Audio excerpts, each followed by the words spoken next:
Isabella is thinking that the World Tree faction members have been scattered throughout the labyrinth. That damn Demon King threw her at the enemies, and these guys have the nerve to restrain and use her for their castle raid.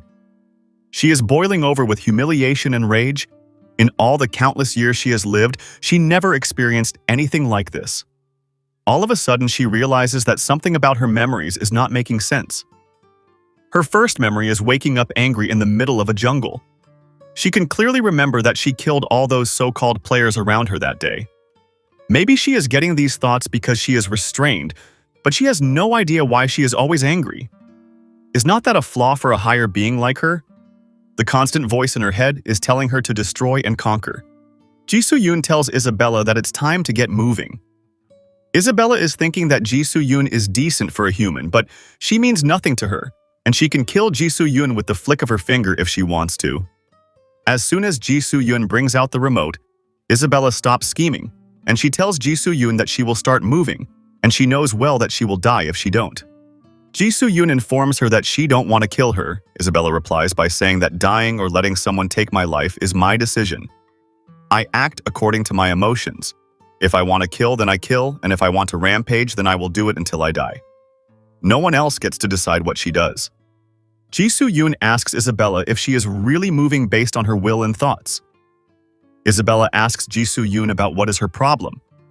Ji-soo-yoon asks her about why did she allied with the Demon King in the first place. As soon as she was about to answer her, she felt a surge of anger in her. Ji-soo-yoon tells Isabella that she knows someone like her. They also talk about ancient memories, but those memories don't come to their mind. Their emotions are engraved as if carved in. Ji-soo-yoon says that everything is wrong. The monsters we should be fighting were not you. She further explains that the real enemy is the system. All of a sudden, Isabella starts bursting with anger after hearing Ji-soo-yoon's point of view. At the same time, another portal opens up outside the Demon King's castle. King and his elite tigers pop out of the portal. King says that he thought that he will get away from trees on this overseas trip, but this place is a green hell as well. The tigers says that it's even worse for them in all this fur. One of the younger tiger asks if there is really a reason to help them this much. King replies by saying that he don't know either. The tiger brothers protest by saying that your response is so irresponsible, they are helping the World Tree faction to the point that their roots are bending, and King don't even know why they are doing all of this. King informs them that even at this moment someone keeps yelling in his head. The voice tells him to take the tigerkin and build a power base. It further tells him to devour the weak and grow strong. It wants King to kill all of the human players. All King is doing is the opposite of that voice, because he knows this is what his heart wants. At the same time, the battle on the outskirts of the Demon King's castle starts. King tells his tiger minions to hurry up. Since the voice tells him to kill the players, they will do the opposite and help them. Meanwhile, at the arena, things are not going in Petros' favor.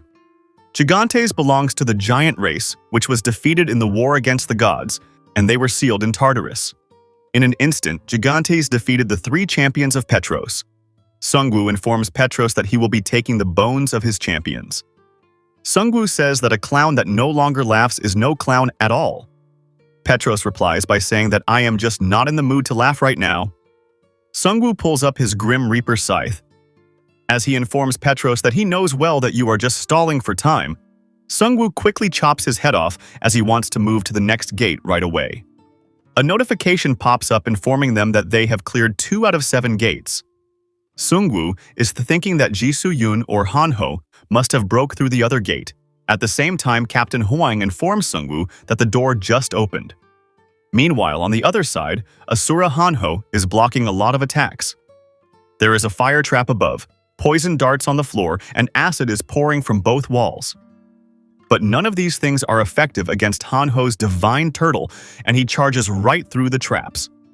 Soon, he found the gate core and destroyed it. A notification pops up informing them that they have cleared Maze Gate 2 with... That being said, a total of 4 gates out of 7 have been cleared. Hanho is quite pumped and proud since he was the one who cleared this gate in record time. Prosecutor tells Hanho to not let his guard down. They don't know what's coming next. Hanho inquires about the status of other parties. Prosecutor informs him that Sungwoo cleared a gate, and Ji-soo-yoon has cleared 2 gates, and she is currently on the 3rd one. While they are chatting back and forth, some of them notice that there is heat coming from above, along with some rumors of a dragon going berserk. Meanwhile, on the other side, Sungwoo enters the second gate. Li Wei says that this place is too humid. Her spirits hate this place and there must be polluted water around them. Captain Huang informs Necromancer about a pool near them. Something starts coming out of the pool. It turns out to be the hidden stage boss, Basilisk. Basilisk welcomes the unfortunate little creatures to gate number 7. The rules. Here are quite simple. All of a sudden, the water level starts to rise. Basilisk informs them that they need to defeat him and escape this room before drowning, though he doubts that they can manage it. All of a sudden, Basilisk finds out something. He asks Sungwoo about why he is looking at him like this. Sungwoo says that you are not as good as Imugi, but he is still worth a shot. Gigantes pops out of the water, and he quickly gets a hold of Basilisk. In response to that, Basilisk bites Gigantes with his poisonous fangs.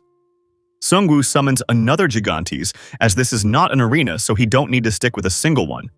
The other Gigantes grabs the Basilisk from his back. Sungwoo notices that the fangs of Basilisk are quite good as they secrete a potent poison. Sungwoo orders Gigantos to rip off the fangs of Basilisk.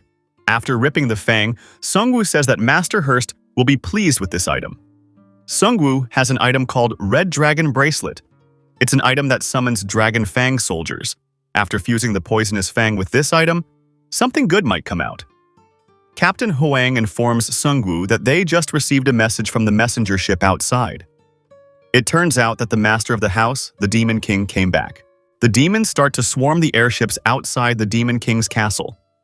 The fleet is ordered to release a full barrage of cannon shots. They need to defend the portal to Suwon Town at all costs, and if they somehow break through, then it's all over. Master Hurst says that they are just pouring in endlessly. Spearman Kyongsu replies by saying that the Demon King's minions can't be infinite, and if they keep coming like this, then they will be finished in no time. All of a sudden, the minions come to a halt. A crack starts to form in the direction the minions were looking at. A portal forms in the crack. Han Kangseok along with the cartels make their entrance through the portal. Master Hurst is quite worried since the Demon King has arrived, and Spearman Kyongsu orders the fleet cannons to directly target the Demon King. Deep inside, Spearman Kyongsu knows well that no matter what they try, they cannot picture stopping the Demon King without Sungwoo. He is using that powerful lightning non-stop, which means it is not even consuming that much mana for him.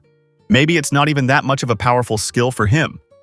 And if that is true, then all of them can be wiped out in an instant. Master Hurst asks Spearman Kyongsu about where he thinks the Demon King will attack first. Spearman Kyongsu says, right now Sungwoo is attacking the Demon King's castle, which is the biggest threat for him, so maybe he will head there, but one of the operator informs them that the Demon King is heading this way. It looks like he wants to clean the yard before the house. Master Hurst informs everyone that it's time to unwrap the homebody gift they prepared. Spearman Kyongsu starts praying for its success because cannons alone won't stop him. Master Hurst tells him to not worry about it, but in his heart he knows well that if he fails, then they will all go down together. Han Kang-seok prepares a mega bolt of lightning. He then shoots it toward the fleet, wrapping most of the airships in his lightning strike. But something seems to be off as none of the airships got destroyed. It turns out that their homebody gift was a success, and they even managed to fully charge their mana batteries with the huge amount of mana supplied by the lightning bolt. Spearman Kyongsu orders the fleet to use the charged mana immediately for attacks, and they need to feed some of it into their shields as well. With that being said, the airships start to strike the enemies left and right. Master Hurst says that he is not a fool to fall for the same attack twice. He further says that you are not a real engineer if you don't fix problems after finding them. Spearman Kyongsu is quite happy to know that their fleet is no longer at risk of sinking. They just need to hold out until Sungwoo finishes his assault on the castle. If they cling to this strategy to the very end, then victory will be theirs. Paolo says that they made something annoying, and Grace asks the Demon King if he has seen this kind of thing in the worlds he destroyed before. Han Kang-seok is in shock as this is the first time. He has never seen a skill or item like this before. In the previous world, they only had cannons and firearms before he destroyed them, but this time the Magi tech has advanced quite far. This is just one technique, but to bring it this far, it requires constant resources, manpower, and time. Han Kang-seok says that he let that guy go free for too long and he made some bizarre things. All of a sudden, Han Kang-seok senses something in the Demon King's castle. Bibona asks the Demon King if everything is right, but Han Kang-seok says that Sungwoo is faster than he expected.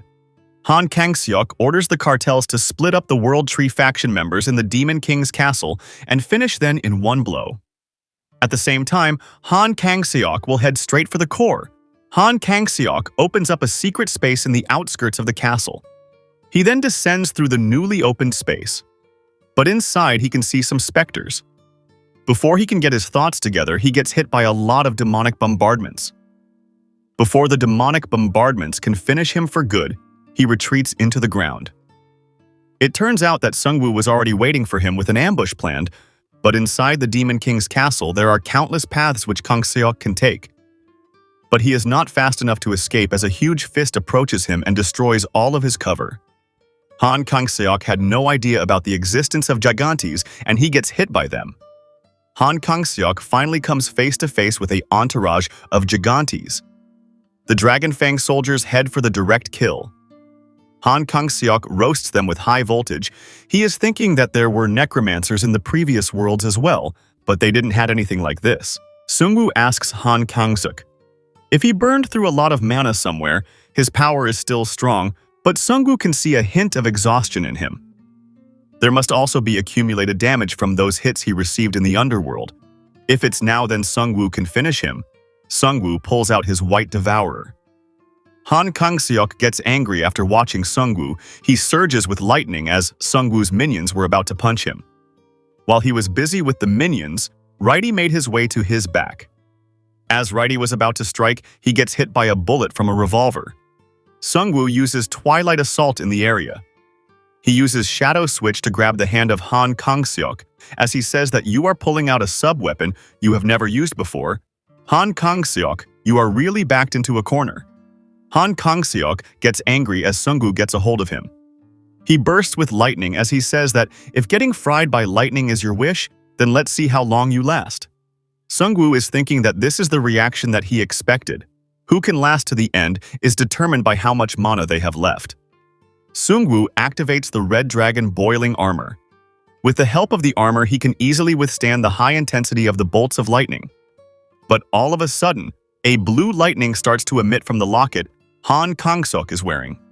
Sungwoo suffers quite a lot of damage after getting hit by the blue lightning.